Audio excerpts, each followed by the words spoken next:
Sir, വിദ്യാർത്ഥികളിൽ ലഹരി ഉപയോഗം വർദ്ധിക്കുന്നതായി ധാരാളം പത്രവാർത്തകൾ വരുന്നുണ്ട്. ലഹരി വസ്തുക്കൾ വിദ്യാർത്ഥികളുടെ കൈവശം എത്താതിരിക്കുന്നതിന് വേണ്ടി എന്തെല്ലാം നടപടികളാണ് സർക്കാർ സ്വീകരിച്ചിട്ടുള്ളത്? കുട്ടികളിൽ ലഹരി എത്താതിരിക്കാൻ എന്തെല്ലാം നടപടികൾ? സംസ്ഥാനത്ത് വിമുക്തി മിഷൻ്റെ നേതൃത്വത്തിൽ വലിയ രൂപത്തിലുള്ള പ്രതിരോധം തീർക്കുന്നതിനാവശ്യമായ ചെക്കിംഗ് നടത്തുന്നുണ്ട്.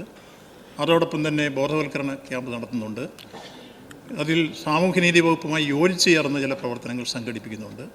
ഇങ്ങനെ വിവിധ തരത്തിലുള്ള ക്യാമ്പയിനുകൾ ഒരു ഭാഗത്തും, മറ്റൊരു ഭാഗത്ത് ഇത്തരം ലഹരി എത്തിക്കുന്ന കൂട്ടരെ പിടികൂടാൻ ആവശ്യമായ പ്രതിരോധ പ്രവർത്തനങ്ങളും ശക്തിപ്പെടുത്തിയിട്ടുണ്ട്. Second question, Xavier. ലഹരി മരുന്ന് കണ്ടെത്തിയ കേസുകളിൽ കുറ്റവാളികൾക്ക് ശിക്ഷ ഉറപ്പുവരുത്തുന്നതിന് എക്സൈസ് വകുപ്പ് നടപടി സ്വീകരിക്കുമോ? അതിന് കുറ്റപത്രം തയ്യാറാക്കി, കോടതികൾ തയ്യാറാക്കി, സമയബന്ധിതമായി ഇവർ പുറത്തു പോകുന്നതിന് മുമ്പേ കുറ്റവിചാരണ നടത്താൻ ആവശ്യമായ ക്രമീകരണം, അതോടൊപ്പം തന്നെ പിറ്റ് NDPS അനുസരിച്ചുള്ള വകുപ്പ് ചേർത്ത് ലഹരി പദാർത്ഥങ്ങൾ പിടിക്കുന്നതിന് നല്ല രൂപത്തിലുള്ള കേസുകളും ചാർജ് ചെയ്ത് മുന്നോട്ട് പോകുന്നു.